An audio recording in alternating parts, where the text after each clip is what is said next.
Nizami filialımız bağlanır və bütün məhsullar hal-hazırda burada zərərinə satılır. Mağazanız niyə bağlanır deyənlər üçün Nizami filialın birinci mərtəbəsi McDonald's yerlər. Ona görə Nizami filialımız tamamilə bağlanır və hər şey zərərinə satılır. Gördüyünüz bu Loro Piana modelləri cəmi 50 manata düşdü. Təmiz təbii dəri modellərdir. Baxın, sport modellər burada. Əsl sport modellərin vaxtıdır. Məsələn, Ellenin modelidir bu. Ellenin modeli cəmi 50 manatdır. Hansı ki 50-60 dollar mayası olan modellərdir bunlar. Hal-hazırda cəmi 50 manatdır bu model.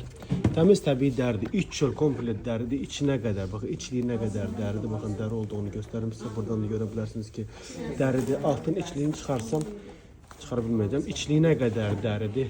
Tony Bellucci çantaları hal-hazırda 50% indirimdədir. Hotit çanta yazın trend yolda. Tony Bellucci çantaları nə qədər bahalı çantalar olduğunu görə biləcəksiniz. Eynəklər organik eynəklərdir. Göz ağrıtmır və gözü gündən qoruyur. Bu eynəklər cəmi 10 manata düşdü. Baxın, cəmi 10 manata. Normalda 25-30 manata satılan eynəklərdir və seçim kifayət qədərdir. Modellər klassik, həm sport, həm klassik var. Cristabel modelləri. Cristabel yazın trend yolda. Cristabel modellərin nə qədər bahalı olduğunu görəcəksiniz. Bizdə isə biri 35 manata düşür, amma ikisini alsaz biri 30 manata düşür. Və buradakı modellərdə isə 1+1 kampaniya var. Məsələn, birini alırsınız 40 manata, ikincisi tamamilə pulsuz. Biri cəmi, daha doğrusu birinin arası 30 manata, ikincisi tamamilə pulsuz. Biri cəmi düşür 15 manata. Baxın, 15 manata bu cür model heç bir yerdə yoxdur və olması da mümkün deyil. Baxın, 15 manata. Birinin arası 30 manata, ikincisi tamamilə pulsuz. Sport modellərimizdə də burada endirim var. Sport modellər biri 25 manata düşür. Necə? Məsələn, Irvinin modelini alırsınız, birini 50 manata. Burada olan modellərdən ikinci biri tamamilə pulsuz, biri cəmi düşür 25 manata. Birini 50 manata aldı, ikincisi pulsuz, biri 25 manata düşür.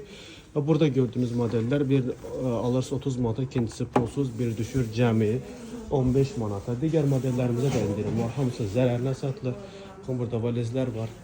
Valizləri çox uyğun qiymətə ala bilərsiniz. Qırılmayan valizlərdir. Hamısı hər bir ölçüdə və hər bir rəngdə var. Və bu cür modellərimiz var. Bunlar da hal-hazırda indirimdədir. Təmiz təbii dəri modellərdir hamısı.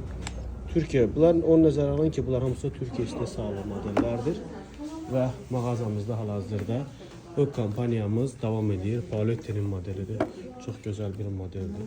Yaxınlaşın mağazamıza və digər müştərilərimiz kimi siz də bu fürsətlərdən istifadə edin. Kişi modellərdə cəmi 50 manata düşdü. Təmiz təbii dəri modellər hal-hazırda cəmi 50 manatdır. Bəylər üçün də yaxınlaşın, bu fürsətdən istifadə edin, zərərinə satılır.